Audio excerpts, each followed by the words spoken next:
The cell division occurs in 2 stages. A lot of times we just talk about mitosis. Mitosis is the first part. That should go where your number 1 is. But technically mitosis is only the division of the nucleus, not the whole cell. Step 2 is this word, cytokinesis. And sometimes we don't even talk about this. Sometimes we just talk about mitosis. But cytokinesis is the division of the cytoplasm and all of the rest of the organelles. Okay, so on your blanks, 1 should be mitosis, 2 should be cytokinesis. Mitosis is the division of the nucleus. Cytokinesis is the division of the cytoplasm and all of the rest of the organelles. Doesn't cyto mean cell? Cyto means cell. That's how you can hear it. Yep. Cyto means cell line. You're exactly right. So before we get into the phases of mitosis, we have to define some vocabulary. Otherwise, we are going to get lost before we even get started. And I'm hoping lots of this vocab is familiar to you. I'm really, really, really hoping.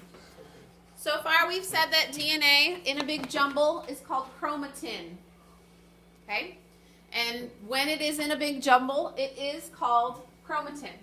But during mitosis, the DNA has to get a little bit more organized. Okay? And that's because we want to make sure that a full set of DNA gets in each of these new cells. And if it's all a big jumble, it's going to be really hard to be organized. So, all of this chromatin looks like this, and it's all a big jumble, and it is in the nucleus. But before cell division, the cell needs to get a little bit more organized. Okay? So a chromosome, a lot of times, is going to look like an X. So if you want to draw it as an X on your picture, you can. A lot of times it'll look like this in your cell. It is DNA, but it is condensed. That you're going to see that word a lot. It is condensed. So instead of being a big old jumble, it's tightened up into these X-shaped chromosomes. Isn't that like the X and Y? No, not yet. Not yet. They are all X-shaped just because they are 2 copies. Okay, they are 2 copies. So this one side has one set of information about whatever we're talking about, eye color, hair color, freckles, and then this other side has another copy. And that's because when we break into 2 cells, there needs to be a copy for each of the new cells.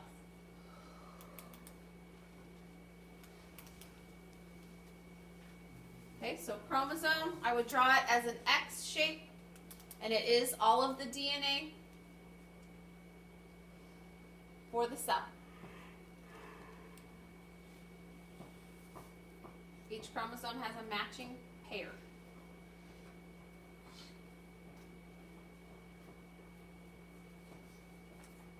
Sorry, I thought the rest of this, okay, we'll go here. I thought the rest of this was on there.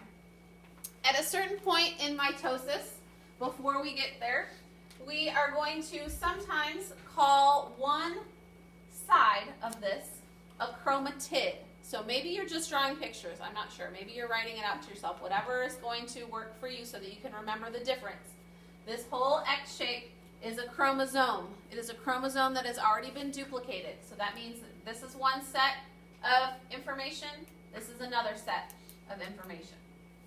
One of those is called a chromatid. And we don't call it that until the 2 sides of the chromosome separate. But there's going to be a point in mitosis that that happens, and so we need to be ready for it. So basically one side of the X is considered a chromatid. I know you love it that all these words sound the same. In the middle of the X, what is holding the 2 chromatids together is the centromere. What? So the center. The middle of the X, yep, the center of the X is called the centromere. It is essentially what is holding those 2 sides together. It is also how the chromosome moves during mitosis, is by this centromere. You wouldn't think that, but that's how it moves.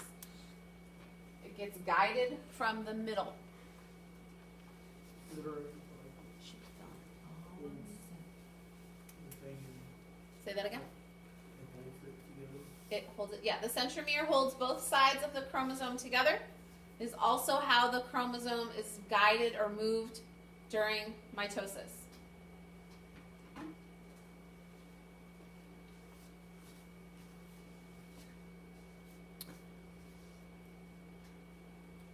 Other two things that you have on your list are not on a picture here.